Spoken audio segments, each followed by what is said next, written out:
8 hari jelang pendaftaran Capres-Cawapres, sejumlah nama punya pengaruh kuat masuk dalam radar baik di koalisi Ganjar maupun Prabowo. Partai Demokrat yang belakangan masuk menguatkan koalisi Prabowo membocorkan ada 4 nama yang dipertimbangkan jadi pendamping Prabowo di Pilpres 2024. Kalau bicara cawapresnya Pak Prabowo ini, setahu kami sudah menguat pada 4 nama gitu. Oke. Apa aja tuh, Bung Zaki? Ya, satu adalah Pak Erlangga Hartarto yang diusung oleh Partai Golkar. Yang kedua adalah Pak Erick Thohir yang diusung oleh Partai Amanat Nasional.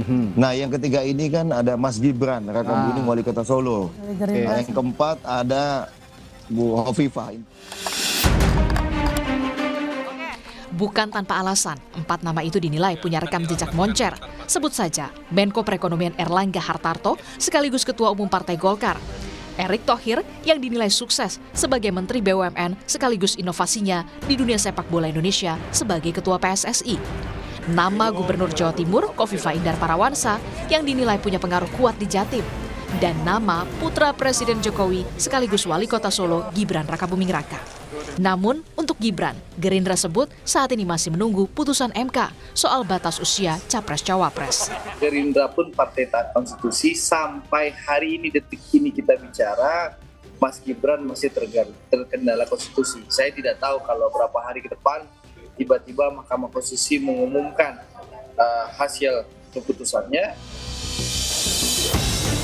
Lalu pertanyaan selanjutnya, siapa nama yang juga berpotensial setelah Gibran? Begini kata analis politik. Ya, kalau Gibran tidak maju ya rasa-rasanya paling mungkin Erick Thohir ya yang dibayangkan ya.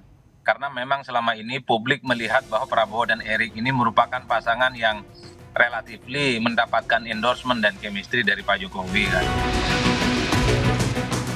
Nama Gibran diincar kubu Prabowo. PDI Perjuangan yakin Presiden Jokowi dan Gibran punya etika dalam berpolitik. Tapi kita percaya pada suasana kebatinan Pak Jokowi dan Pak Gibran sebagai manusia yang punya budi pekerti, ya, yang paham etika. Saya kira kami paham bahwa sekarang ada upaya politik yang begitu keras, oligarki, ya. Dari sekian nama yang berpotensial, pertanyaannya, lalu siapa yang akan dipinang Prabowo dan juga Ganjar di Pilpres 2024? Tim Liputan, Kompas TV.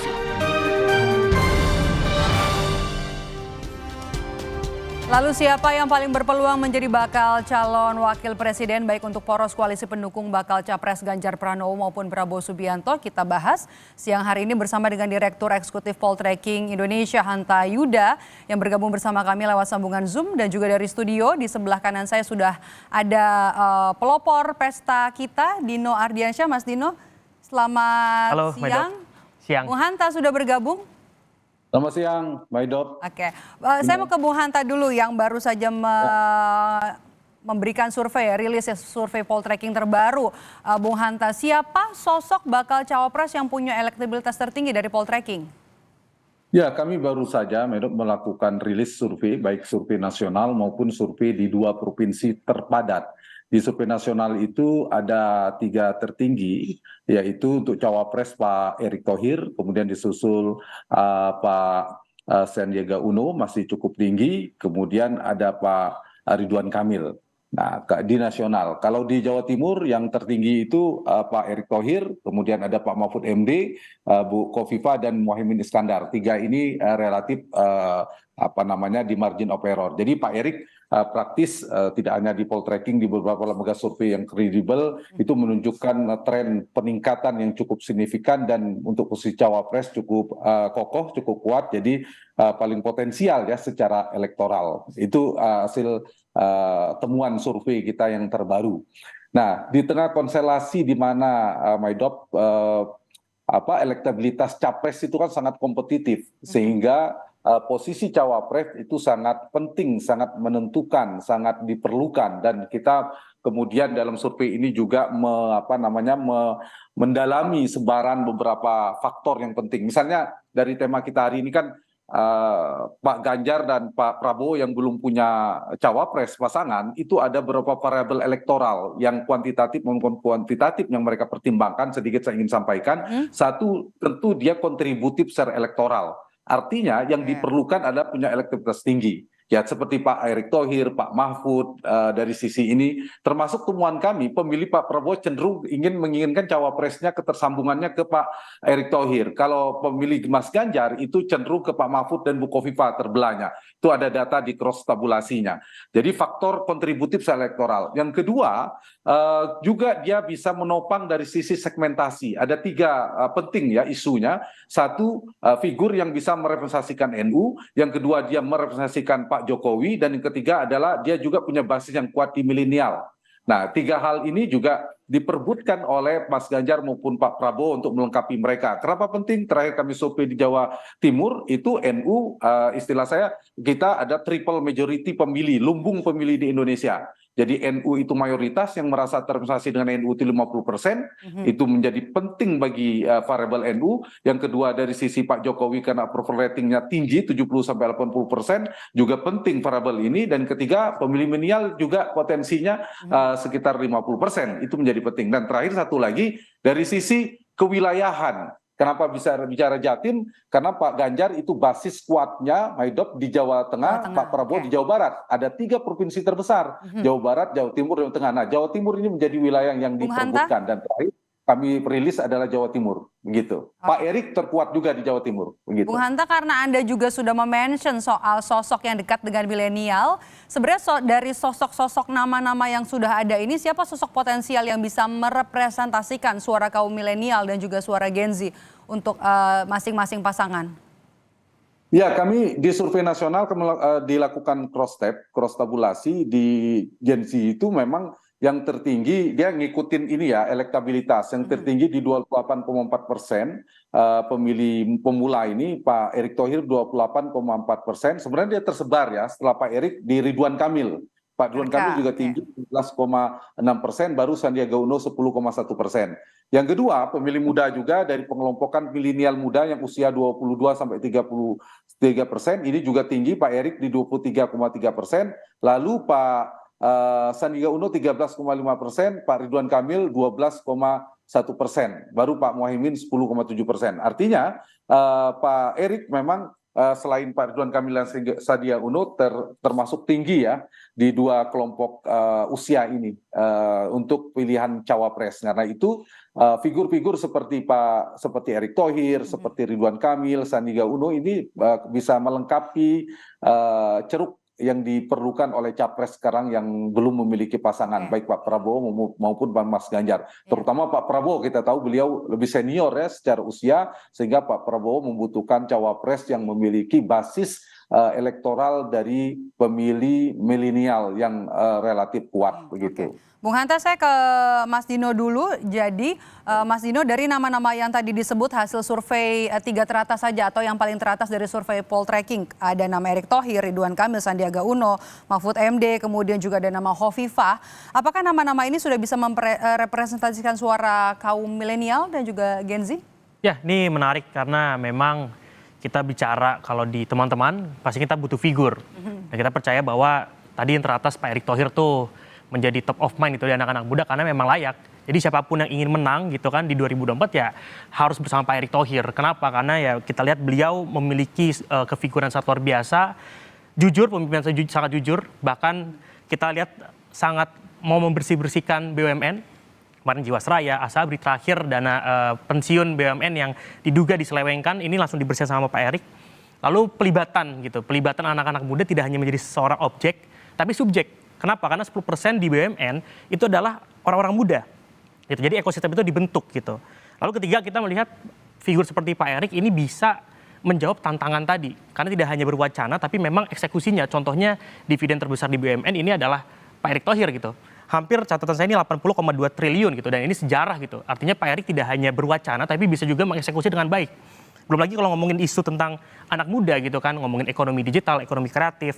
Dan isu-isu lainnya Pak Erick sangat-sangat dekat dengan itu. Ya terlepas tadi Pak Sandi, Pak RK, Bu Kofifa ini menjadi opsi-opsi yang Jadi muncul ini juga yang paling gitu. dekat dengan isu-isu anak muda, tapi juga ada isu-isu yang lebih serius, yang lebih penting Yes, untuk masa yes. depannya. Ini lebih melekat kepada sosok Erick Thohir gitu. Kita melihat di data ya, data survei tadi yang disampaikan oleh Poltek juga ataupun di survei-survei lainnya, memang keterwakilan anak-anak muda itu ada di sosok figur Pak Erick Thohir. Makanya kenapa ada pesta kita, karena tadi ini bukan saya, bukan Anda, bukan kami, tapi kita. Dan kita ingin memberikan harapan anak-anak muda pada figur Pak Erick Thohir seperti itu. Oke, nanti saya akan ke Bung Hanta. Apakah sosok Erick sebagai Ketua Umum PSSI dan juga Menteri BUMN ini benar-benar punya pengaruh kuat kepada elektabilitas Erick Thohir saat ini? Jangan dijawab dulu, Bung Hanta. Nanti kita akan bahas. Usai jeda, tetaplah bersama kami di Rumah Pemilu.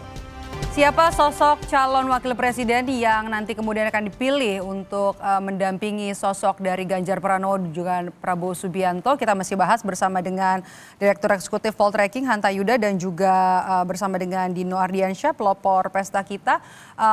Bung Hanta, tadi kita terpotong sebelum jeda soal sosok Erick Thohir ini yang dibilang sama pelopor pesta kita ini, Mas Dino tadi bilang kan dari 3 teratas yang disampaikan oleh atau hasil dari survei Poltreking ini, nama Erick Thohir ada dari 3 teratas. Nah, sosok Erick Thohir sebagai Ketua Umum PSSI dan juga Menteri BUMN, ini apakah terbukti punya pengaruh kuat ke elektabilitas Erick Thohir saat ini, Mas Hanta? Ya, 2 faktor itu, 2 aspek ini yang juga cukup determinan ya, yang menyokong cukup tingginya elektabilitas Erick Thohir. Itu terekam juga tidak hanya di survei kami Poltreking Indonesia, tapi beberapa survei lembaga-lembaga lain, teman-teman lembaga survei yang kredibel. Misalnya terkait kinerja menteri, itu setelah Pak Prabowo selalu terekam temuannya Pak Erick Thohir adalah menteri yang dianggap dalam persepsi publik berkinerja baik, artinya berprestasi dalam persepsi publik. Terlepas orang setuju atau tidak ya, ada yang mengapresiasi positif negatif, tapi dalam persepsi dalam survei beliau dianggap menteri yang berprestasi bekerja baik sebagai Menteri BUMN. Itu satu. Artinya penyokong. Yang kedua, kinerja sebagai Ketua Umum PSSI, seperti saya katakan tidak hanya di Poltreking, bisa dilihat di tracking di beberapa lembaga survei yang merilis tingkat kepuasan terhadap Ketua Umum PSSI juga tinggi. Nah, ini bisa menyokong 2 hal. Di survei kami juga menunjukkan top of mind publik terhadap Erick Thohir. 2 posisi beliau ini yang paling disukai karena sebagai Menteri BUMN dan Ketua Umum PSSI yang belakangan yang paling tinggi. Nah, ini faktor yang menyokong. Ada irisan pemilih milenial kan, Medop juga adalah yang dekat dengan olahraga, dengan sepak bola. Nah, ini juga saya kira momentum ketika Pak Erick Thohir menjadi Ketua Umum PSSI, kemudian belakangan kita lihat isu sepak bola, itu kontributif memberikan beberapa elektabilitas. Ditambah tentu ada pendekatan dari para kandidat, termasuk Pak Erick Thohir, Pak Ridwan Kamil, Sandiaga Uno, yang kita lihat mereka aktif di media sosial, pendekatan ke anak mudanya dengan termasuk gaya berpakaiannya, komunikasi menyentuh anak muda, isu-isu yang mereka mainkan dan seterusnya, itu menambah semakin kontributifnya membentuk elektabilitas yang seperti saya katakan tadi. Itu kan termasuk pendekatan representasi dekat dengan Pak Jokowi itu juga memberikan dampak ya, dianggap menteri yang dekat dengan Pak Jokowi begitu. Oke, itu kan kalau dari sisi milenial. Nah, sosok Erick Thohir juga apakah bisa mewakili suara kaum Nahdliyin yang didominasi warga Jawa Timur dan juga Jawa Tengah, Mas Hanta? Ya, kami barusan juga merilis survei Jawa Timur. Memang ada 4 figur yang cukup kuat merepresentasikan dari kelompok Nahdliyin ya. Pak Erick Thohir sendiri, kemudian Pak Mahfud MD, Ibu Kofifa, dan Muhaimin Iskandar. Nah, itu tidak terlalu jauh urutannya. Pertama Pak Erick, kemudian Pak Mahfud, dan seterusnya mereka berempat. Itu terbelah di 4. Ternyata Pak Erick yang terbaca memang di publik cukup dekat dengan NU struktural, ternyata juga relatif didukung di NU kultural, artinya di basis massa. Paling tidak terbaca, karena saya lihat juga peran-peran di beliau sebagai ketua panitia 1 abad NU, Banser NU dan seterusnya, itu juga memberikan menyumbang ya, mempersepsi kedekatan dengan NU. Nah, ini yang juga seperti saya katakan tadi memberikan kontribusi persepsi brand association, brand connection-nya Pak Erick ke NU juga tidak kalah dibandingkan Pak Mahfud dan lain sebagainya. Jadi saya kira juga ini sekarang kalau kita kembali ke tema Kompas hari ini, yang menguat kalau Mas Ganjar kan Pak Mahfud ini, Pak Mahfud, Bu Kofifa disebut selain Mas Sandi, belakangan 3 itu kalau dikerucutkan mungkin Pak Mahfud yang menguat dan Bu Kofifa. Kalau di Mas Ganjar ini yang menguat antara Pak Erik dan Mas Gibran. Ya belakangan ada Bu Kofifa, tapi yang paling kontributif secara elektoral memang Pak Erik dan kemudian Pak Mas Gibran. Nah ini yang saya kira tinggal beberapa hari ini saya kira Pak Erik ini termasuk cawapres yang potensial ya, yang strategis untuk dipertimbangkan oleh cawapres. Ini data ya, dari sisi data tentunya. Oke, tahan dulu Bung Hanta. Mas Dino, saya ke Mas Dino. Track recordnya jelas bisa dilihat, kemudian juga dekat dengan isu-isu milenial. Nah, menurut pesta kita, apakah sosok Erick Thohir ini yang lekat dengan sosok Presiden Joko Widodo? Menurut Anda apakah masih relevan dengan pilihan dari generasi milenial dan juga Gen Z? Sangat relevan saya rasa, karena Pak Jokowi pun percaya dengan figur Pak Erik bukan karena kefigurannya, tapi memang kerja-kerjanya yang sangat nyata. Tadi saya sampaikan dividen terbesar gitu kan di Kementerian BUMN. Apalagi beliau juga sangat bisa mengkonversi isu-isu yang ada di anak muda ini menjadi suatu hal yang produktif gitu kan. Beliau juga bisa melihat bahwa potensi anak muda sangat besar.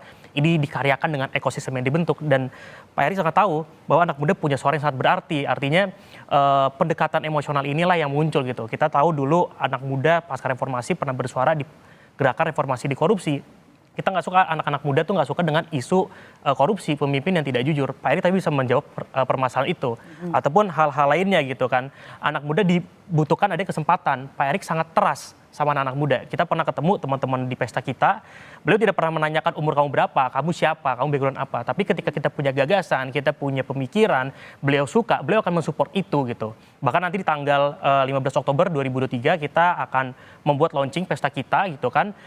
1.000-2.000 orang anak muda lebih gitu akan hadir di situ untuk memvalidasi bahwa Pak Erick Thohir adalah figur yang tepat. Karena apa? Tadi beliau trust dengan anak muda. Beliau ingin menjadikan anak muda sebagai subjek bukan objek, dan ini dibutuhkan oleh kita sebagai anak muda mencari figur yang tepat. Jadi siapapun yang ingin menang, Pak Erick Thohir adalah pasangan paling tepat. Jadi apakah ini akan gayung bersambut kepada Ganjar Pranowo ataupun Prabowo Subianto sesuai dengan apa yang ada dalam hasil rilis survei dari Poltreking, termasuk juga tadi ya Bung Hanta apa yang disampaikan, ada beberapa penilaian selain juga nanti soal elektoral, tapi juga sosok yang dekat dengan milenial, kemudian juga sosok yang dekat dengan NU, kemudian juga sosok yang kuat di beberapa daerah, terutama Jawa Timur dan juga Jawa Tengah ya, Bung Hanta? Ya, betul, ya. Ya, dan saya kira kalau kekuatannya tadi digabung, tadi Medop sudah mengatakan, jadi kalau Pak Erik itu memang sekaligus isu-isu anak muda ya, BUMN itu kan bisa terkait dengan UMKM, lapangan kerja, itu bisa potensi dimainkan. Dari sisi itu. Yang kedua PSSI, sepak bola, milenial itu kan ada irisan. Yang ketiga Jokowi, kan Menteri Andalan Pak Jokowi, Ketua Panitia Mas Kaisang, pernikahan Mas Kaisang juga Pak Erik yang diberikan. Jadi terasosiasi kuat, dan ditambah belakangan. Jokowi, ya. Nah, tantangannya memang di kandidasi ini di pencalonan, Maidop. Nanti siapa kalau kita petakan antara Pak Erik, Mas Gibran, dan belakangan ada Bu Kofifa. Nah, kalau misalnya di partai-partai koalisi pendukungnya Pak Prabowo ini ada selain veto playernya para ketua umum partai, ada kingmaker utama namanya Pak Joko Widodo. Nah, kalau Pak Jokowi misalnya memberi kepada Mas Gibran, ya mungkin Pak Erik yang sangat kita lihat loyal ya, tegak lurus dengan Pak Jokowi. Nah, itu mungkin tarungan Mas Gibran agak sulit. Mungkin Mas Gibran kalau MK ini. Tapi kalau Mas Gibran tidak maju, menurut saya potensi terbesar ada di Pak Erik kalau pilihan rasionalnya. Saya setuju analisa itu, dan kombinasinya mirip 2004 SBY JK, Prabowo Erick Thohir itu. Tentu ini menjadi potensi kalau berhadapan misalnya dengan siapa tadi? Yang juga dinanti dalam 8 hari ini, Bung Hanta, adalah soal putusan MK ya, soal gugatan batas usia Capres-Cawapres. Nanti tanggal 16 Oktober 2023, hari Senin, patut untuk dinanti karena juga masuk radar dari 2 Capres, baik juga Ganjar Pranowo maupun juga Prabowo Subianto. Terima kasih Bung Hanta Yuda, Direktur Eksekutif Poltreking, sudah bergabung bersama kami lewat sambungan Zoom, dan juga Mas Dino Ardiansyah sudah bergabung bersama kami. Pelopor pesta kita. Terima kasih sudah bergabung bersama kami di Rumah Pemilu.